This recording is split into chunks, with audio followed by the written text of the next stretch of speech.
All right, and welcome back to Lesson 2 of All Students Are Motivated, Just Wait for the Bell. This lesson is called The Big I. What is everybody's favorite topic? What does everybody really like to talk about? Anybody? Exactly, themselves. People's favorite topic, sadly, is themselves. We want to talk about me, myself, and I. And students, of course, are no different. If anything, they're worse because they don't even realize they're doing it. But everybody's favorite topic tends to be, what about me? And I'm going to show you a real quick video clip from the movie Bruce Almighty. And in this, Bruce Almighty is Jim Carrey, and he's doing some things, acting as God, to Steve Carell's character, who's a newscaster. And at times, we swear that kids are actually doing things like this to us, that they want us to feel this way, that they're actually out there trying to annoy us. So watch this video. Welcome to Eyewitness News at 6 with Susan Ortega, Evan Baxter, Fred Donahue, sports, Dallas Coleman, weather, and now, Buffalo's #1 news team. Good evening and welcome to Eyewitness News at 6. I'm Susan Ortega. And I'm Evan Baxter, and here's what's making news. A potential scandal with the Buffalo PD surfaced today when the mayor demanded that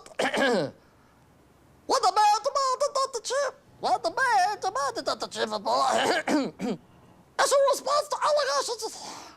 I'm sorry, I seem to have something stuck in my eye. Somebody get him some water, please. It looks like my new co-anchor may need a glass of water. Oh, there we go. Sorry about that. Do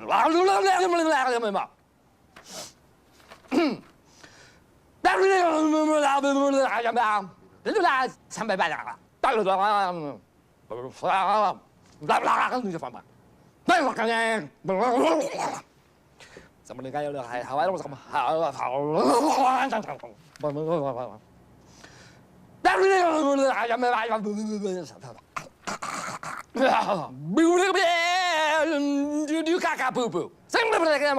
Pee.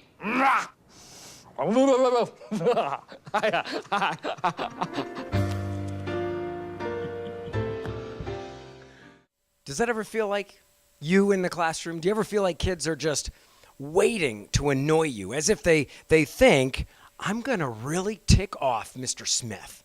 Or, man, today, Mrs. Jones, you're mine, and we're just going to get you. So my question is, why are you here? Why are you watching this video? Now, you may have said, well, because I want to learn. This sounds interesting. I want to know how to motivate my students to be better in the classroom. I want to learn some tricks of the trade. And some of you may say, because my principal made me do it. Or, well, because I can't learn about lesson 3 unless I learn lesson 2, and so on. And those are all fine and dandy answers. However, they're wrong. They are all wrong answers. You are here, you are watching this video because you want to. People only do what they want to do, and this is absolutely foundational to motivation. Kids only do what they want to do. You and I only do what we want to do. Now, you may have said, well, it's mandatory. If I don't, I'm going to get in trouble. But yet you chose to be here to watch this video. You still chose. You are deciding that it would be better for you to watch this video, learn the material, than it is to get in trouble with your principal or whoever else. When I do this session in front of a live audience, I often get somebody, well, I don't want to be here. And, well, of course you want to be here. If you didn't want to be here, you wouldn't be here. You would have decided, you know what, it's worth it for me to go home and skip than it is to be here. So that, again, is critical, and it's not a semantic difference of the word want. How do we motivate our students to do what we want them to do? And Dale Carnegie, in his great 1936 book, How to Win Friends and Influence People, says it this way when he's talking about sales, but we're going to take the same approach to students, is we have to arouse an eager want in our students. Robert Marzano says that we need to provide students with tasks that are inherently engaging. This is the essence of motivation, is all students are motivated. There is not, well, some are, there's a few. No. It's all. all students are motivated, just like the book says. All students are motivated, just wait for the bell. I've watched kids sit in front of a TV screen for hours playing a video game. So they're in the same posture that they are when they're sitting in school, but yet they'll sit at home watching a movie or playing this video game for hours. Some of them don't even get up to go to the bathroom. Well, of course they do. You get my point. But anyway, these kids are motivated. They want to sit in front of a TV. Now, if you told them, I want you to sit for 3 hours in that chair, most of them went, no way, I don't want to. But you say, hey, we're going to play a video game. They're, oh, okay, I'll do that. So it's not about the sitting arrangement per se. It's about what do they want to do. And it is much like the analogy of a parked car. A parked car. How difficult is it to move a parked car? Well, it's near impossible to move a parked car. The wheels don't turn. There's no movement. And it's the same way when we think about our students. If we think of our students as being, quote, unmotivated, which is not true because they're all motivated. If we think of our students as unmotivated, we are in essence saying that they're a parked car. They're unmovable, immovable. They are not going to be moved. And we kind of throw them to the wind. Well, you know, Jimmy, he's unmotivated. No, he is motivated, just not to listen to you and to do what you've asked him to do. But a car that's in neutral has movement. Even though it may be stopped, with a little push, we can get some movement, and then we can direct that car where we want it to go. That is motivation. All of our kids are motivated. They just might not be motivated to listen to you. It might be the soccer game outside. It might be the rumbling tummy. It might be the pretty girl next to him. It might be whatever else is going on. The same goes for paying attention. I've heard many people say, and I've said it myself, erroneously so, oh, the kids, they never pay attention. Oh, that is not true. They are paying attention. They're always paying attention, constantly. Right now, as you're watching this video, there are lots of sights and sounds and smells going on, but you are choosing, again, to watch this video and be interested in it, to engage in it. So there's always paying attention going on, but maybe the paying attention is to something other than what's going on with the task at hand. So this brings us to this, that the greatest form of classroom management is engagement. If kids are engaged in the lesson, they're not going to be distracted. Like the kid playing video games, he'll sit there for 3 hours. You could be behind him, tapping him on the head, calling his name, and he is not listening. He is playing that game. If students are engaged in the task, they won't misbehave. Why would they misbehave? They're enjoying what they're doing. They're engaged in it. They're doing the work. And if students are engaged in the activity, they're going to act as expected. You're not going to have to tell them, don't do this, because they're engaged in the activity. Student achievement is a function of motivational and cognitive factors. Most of our students have the cognitive factors, so we're really focusing on the motivational part. When they have the motivational part, they will learn and they will grow. Now we're going to get into a jigsaw. In the live version, that's what we're doing. For those watching in the video, you have the article in your packet that starts on page 13, and you're going to read those. Of course, we can't do a jigsaw if you're sitting alone watching this video. But man, you're missing a good one because it's awesome. Jigsaw. Today, you are going to work in a group to learn information from a lengthy text, even without reading the entire passage. To start, everyone in the class will be given the same text. Then, each member of the group will be assigned a small piece of the text. Once you know what part of the text you are responsible for, start reading. Work independently. Look for key points, new information, and answers to questions. After everyone in the class is finished reading, you're going to meet in an expert group. The expert group is everyone in the class who read the same part of the text. In the expert group, ask each other questions, share your thoughts on the reading, and then when you're done, return to your original group. In the group, it is your job to share the important points about what you have read. Then listen to the others in the group to learn what the rest of the text was about.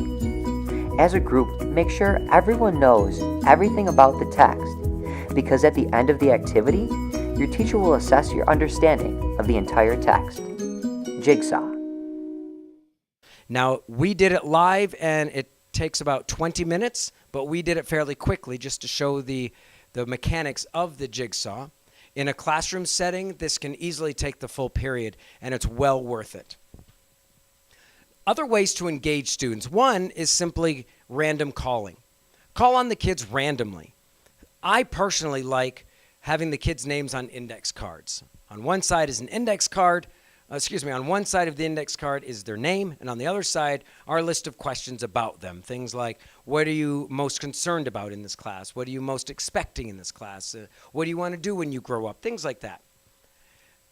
You can also use dice. Many teachers have their students at desks at tables, or their desks are together in pods or groups. I've seen teachers number those different groupings. So you would roll a die and say, okay, group number 2, and then each person within that has a number. So you might have 5 people at the table. So you roll another die. Okay, person number 3 at table 2, I want you to answer this question, and go from there. You can use a spinner. I've seen these giant spinners that teachers have made where all of the kids' names are on this giant spinner that's on the wall, and literally you spin it like a spinner.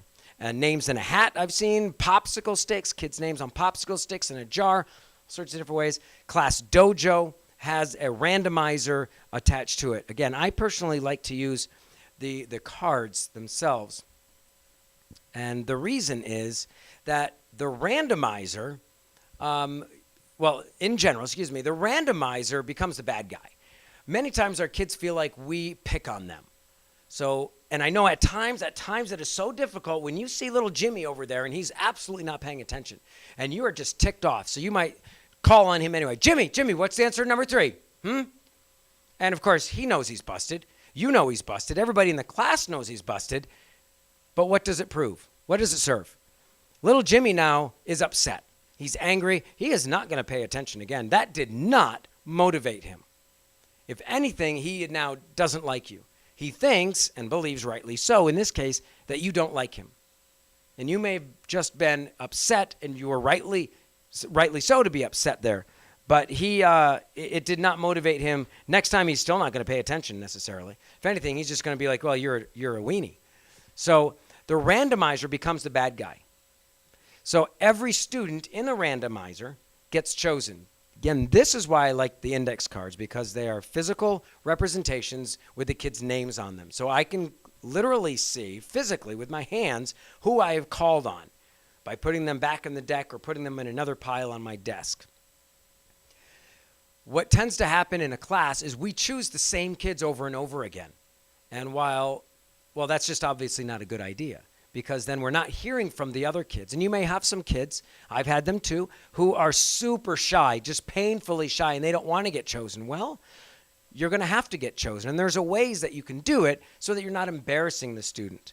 So one way is to show the card with the name on it. Let's pretend that the kid is Sally, and she is very, very painfully shy. And so you've already told her that you're going to randomly call kids, and she is obviously going to be chosen at some point. But not as to not embarrass her. So as to not embarrass her, you are going to show her her name prior to being called on. Okay, so for example, I flip a card, and it's for Paul. So while Paul is answering the question, I look at the next card, and lo and behold, it's Sally. So I show the card to Sally while Paul is answering the question. Now she has time to get her answer ready and to relieve her anxiety. Now for some kids, it may increase the anxiety. So you may need to have other ways. Now another way I've had with students is for the student who's painfully shy or a stutterer or some kind of speech impediment. They don't want to speak out loud. Great, but I still need to hear from you. I still need to know what you're thinking and if you understand the material. And so they can write their answer down and then give it to a classmate to read out loud. Next is gamification. You could spend days on gamification. It's gamifying activities. Simply adding a ball to an activity makes it just that much more enjoyable. One of the things that I learned early on in my career was having a ball, a squeezy ball, that I would use to throw to students who, not at them, but to them to answer a question. All right, so number 5, pull my card out, and it's James. Okay, and I toss the ball to James. He catches the ball. He responds. He throws the ball back to me, and then I go to the next kid. Now, I'm telling you, these kids, they perk right up. They want to catch the ball. They suddenly desire to be called on simply so they can grab the ball and touch it. It's great. Now, you could just add a ball to an activity as a way to make it more engaging, such as instead of just asking kids questions, you could have the answers on the wall as posters, such as parts of speech. So you have the parts of speech already up on your wall, and instead of saying, okay, the word pen, is that, what part of speech is that? And the kid raises his hand and says, oh, that's a noun. Instead, you could say, okay, what part of speech is it? And you give the kid a ball, and he looks at the posters, and he throws the ball at the correct response, at the correct poster. So that's a great way to do it. By the way, here's a great tip and technique, is to have a box of containers, used and clean, like ketchup containers and cheese containers and butter containers, for games. For different things. I had a box, a big box, filled to the brim with all sorts of soda bottles, soda cans, cleaned out. It makes for great, great games. Next, a rubber band gun. Easily made. Go online, look up plans. I made 4 of them for my class. Very easy to make. And I used an old broom handle that I had, so I literally spent no money at all. The rubber band gun, you have to give very strict and clear parameters as to how they're going to use it, when they're going to use it, what they're not supposed to do, what they are supposed to do, such as don't ever point this at somebody else, don't ever, not even in joking, and obviously you never fire it at somebody. And for me personally, I never had a problem with somebody doing that. One time somebody pointed it, I took the gun away, they weren't allowed to use it for the next week. And so we went from there. But I never had a problem of them shooting each other and rubber bands all over the place. But it just makes it fun. So instead of throwing a ball at a poster, they might use the rubber band gun to hit the poster. Next is just think of movement. How can you get the kids up and moving? For example, so instead of having the kids just answer the questions while they're sitting, have them stand up and say the answer. Or start with them all standing, and then as they answer the questions, they can sit down when they get the answer correctly. Okay, another thing, this is funny. I had a student named Luis, and he was one of those questioners, the kid that had 1,000 questions, and much of it was simply to not do work. It was a way for him to not actually engage in the task, but a way for him to, again, waste time. So he would ask me, where do I put my name?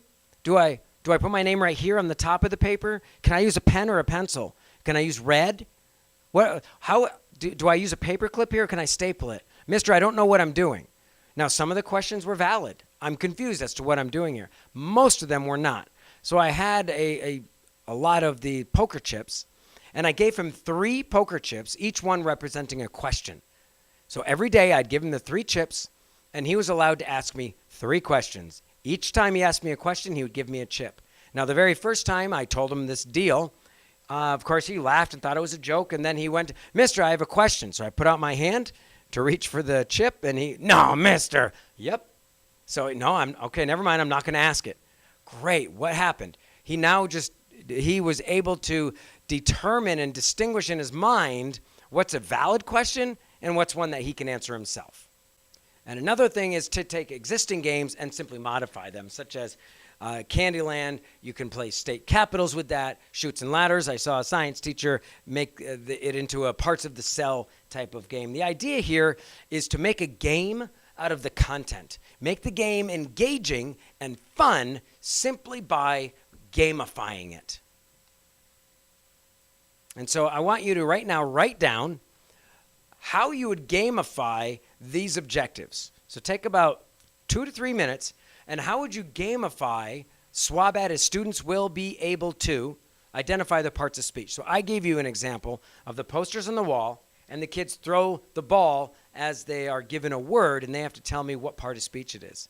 So how would you do it? And then the second one is, how would you match the operation with the problem? And it doesn't matter if you know math or not.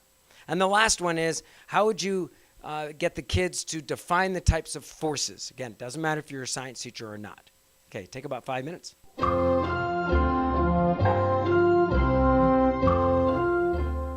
The next way to engage kids is a pay attention to, a PAT, P-A-T. And when you give a kid a PAT, such as while you're reading the selection, pay attention to how the main character treats Sally. Or when you're looking at these next few problems, I want you to pay attention to where the division sign is. Pay attention to that. What it does is it gives kids something to look for, and gives their mind something to be paying attention to. And that, of course, makes them more engaged. You could begin with an experiment, a game, or a story. Storytelling, by the way, is a fantastic way to teach kids. So begin with the experiment. I had a colleague of mine who, a science teacher, and she would begin her classes often with the experiment. Instead of teaching all about the experiment and then doing it last, she would start with the experiment and then work backwards. Why did me putting this can in cold water, why did it get crushed? And of course, the kids are watching the can get crushed in the water, and it's, whoa, that's exciting. And you got them. You captured them. It's the power of novelty. Novelty spurs the brain into action. This is called the inquiry method. And it's a great way. You start with a question. Sometimes you can start with a question that is kind of antithetical to something that is a, quote, known truth. Such as, okay, we all know that all plants need the sun to survive. But there are some plants that don't need the sun to survive. What? Now we're talking about things on the bottom of the ocean. The sun doesn't reach down there, yet there's living things and algae and things. So what? And then you can go from there. An extrinsic reward would be like giving a candy or a sticker immediately following the behavior. That'll work for a couple days, but pretty soon what'll happen is the extrinsic reward erodes the intrinsic motivation to do the behavior well. But you can do what are called abstract or symbolic rewards. These are great. So I had a friend of mine, Mr. Todd, and he had a little stuffed animal that was a toad. And so he would, when kids would behave well or score a certain something on a test or whatever, he would allow them to have Todd's toad on their desk. Right? That's cheap. Doesn't cost him anything. I think he actually already owned the frog. The kids think it's a blast because it's something that only they know. And that's where you see there, it builds community. It's cool. So kids are out in the hallway and they're talking, man, today I got to have Todd's toad on my desk. And what? What's Todd's toad? Oh, never mind. You wouldn't get it. So it really brings about a sense of community. One thing that I had done early in my career was I was at a school where the Vikings was our mascot. And so based on their grade point average in the class, they were Mighty Vikings. So on the wall for every class I had, if they were getting forgot what it was, let's say an 85 or higher, they would be up there. So their name was on a little Viking that was pasted on the wall so they could come in, and I changed it every week. And then there was the valiant ones. Those were the 3 top grades in all of my classes. It cost me nothing, and it was something that I could do. The kids, for many kids, they were like, I want to be a Mighty Viking. All right, great. You'll notice something, too, that there is not one single thing or strategy that's going to save your classroom.